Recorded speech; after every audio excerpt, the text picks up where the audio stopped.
trouble. It's not my fault, all this. I also lost my friends, I lost my baby. That is looking crack, only today want to change. He wanted us, so they couldn't try more like to feel.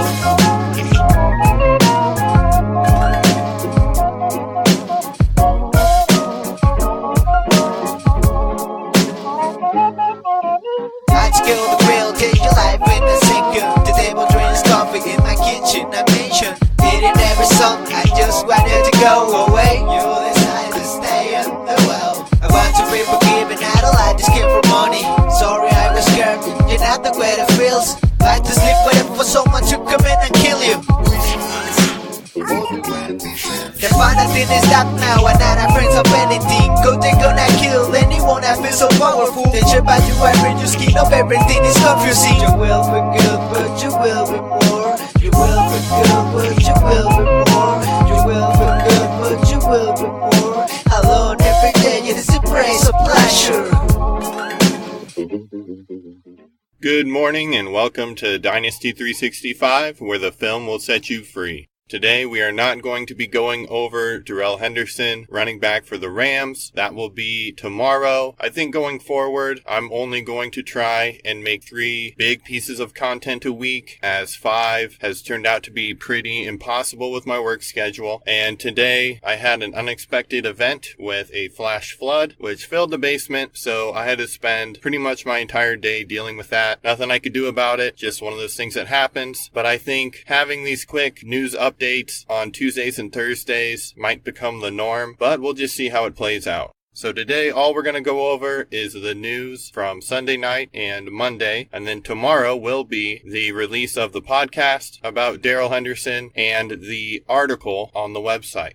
And with that, let's get into the news. Very relevant to yesterday's podcast topic, tight end Jimmy Graham of the Packers vowed to be better in the red zone this season. It's good that he's trying to do better than he did last year, but again, a lot of his explosiveness has been taken away from him from a patellar tendon injury, so I'm sure he will see some work in the red zone, especially with the run-first philosophy that LaFleur likely brings, but this is really not that big of a news story. Cowboys standout rookie linebacker from last year, Leighton Vander Esch, is expected to start getting in some limited work. That's good. It means he's trending the right direction after his pelvis injury, but his training camp status wasn't really ever in doubt. So this next piece of news does concern me a little bit. Eagles second-round running back Miles Sanders is still sidelined with a hamstring injury. They're saying that they're being careful with him and that it's not a serious issue, but any hamstring injury that takes this long to fully heal is starting to get into that concerning length of time, especially for a rookie that needs to be in this offense and work on a lot of technical skills. I guess at least while he's on the sidelines, he can practice holding on to the football.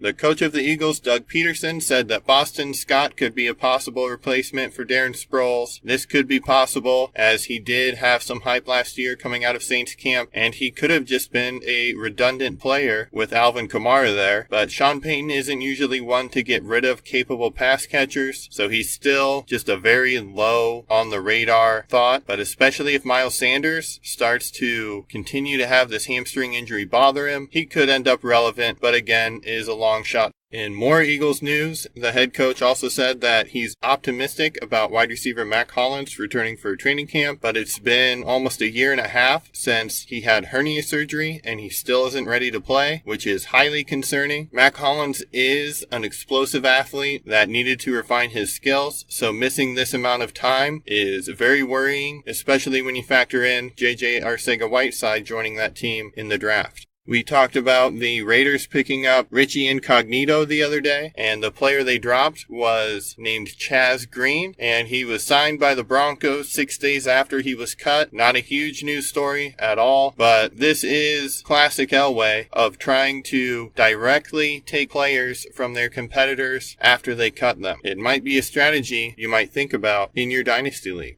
Le'Veon Bell showed up to the Jets facilities, not really too surprising. Finally, we can talk about Gerald McCoy, the defensive tackle who is now on the Panthers, and he was signed to a 1-year, $8 million contract that could be worth up to $10.25 million. This is pretty good money, but the fact he only got a 1-year deal points to his increasing age at 32 years old, and he'll likely be on a new team that offers the most money next year. The corner for the Lions, Darius Slay, did not show to OTAs, and it's over his contract. I do believe he's getting about $11 million, so it's kind of surprising that he wants more, but he's got to do what he's got to do. That is all the news for today. That was super quick, so I'm just going to go into some sort of a rant. Let's just talk for a second about the value of watching the film. I say it time and time again, and I know why people don't like to do it. 1, it takes too much time, especially with rookies. And 2, most people simply don't know what they're looking at. I completely understand that, which is why this podcast exists. But especially during the preseason and the regular season, if I ever do get a sponsor, it'll probably be NFL Game Pass, because for $100, their feature of having the condensed game film is unparalleled in not just Dynasty, but fantasy and daily fantasy. If you can control yourself from only watching a couple games on Sunday, and then you wait until Sunday night when the games start being condensed, they're at maximum 40 minutes long. Usually about 30 to 40 minutes, you'll be able to see an entire NFL game.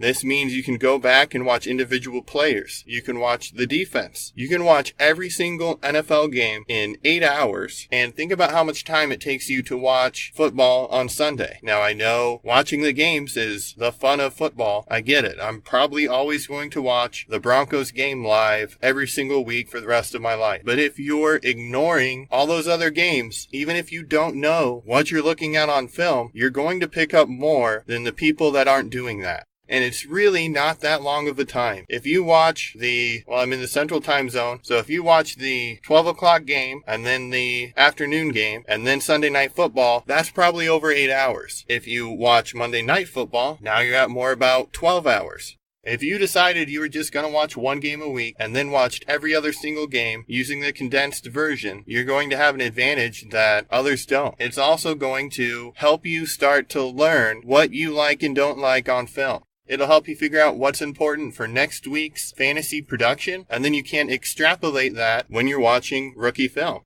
You're going to find more players that you're comfortable with starting, which is going to make waivers in a redraft league seem like child's play. I think most experienced Dynasty players already feel that way, but if you're new to Dynasty, watching the games is going to give you a huge advantage over your average casual fantasy football, redraft football player. If you don't know how to watch film right now, I'm still learning how to watch film. I don't think anyone is perfect at watching film, or the NFL draft would be pretty fucking boring. But you can get better, and the only way you're going to get better is by doing it.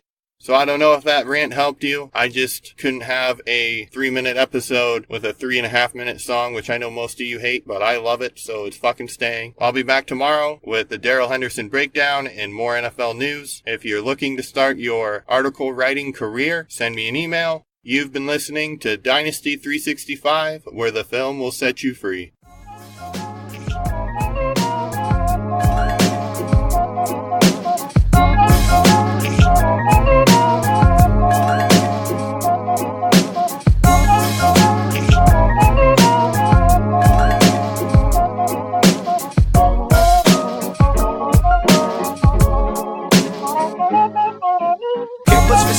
Trouble is not my fault, all this I also lose my friends, I lost my baby that is looking cry, only today want to change.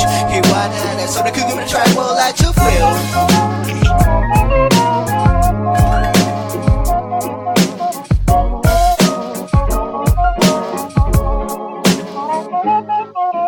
I'd skill the bill, take your life in a second. The devil drinks coffee in my kitchen, I mentioned in every song, I just wanted to go away. You decide to stay in the well. I want to be forgiven, I don't like this kid for money. Sorry I was scared, you're not the way it feels. Like to sleep with it for someone to come in and kill you.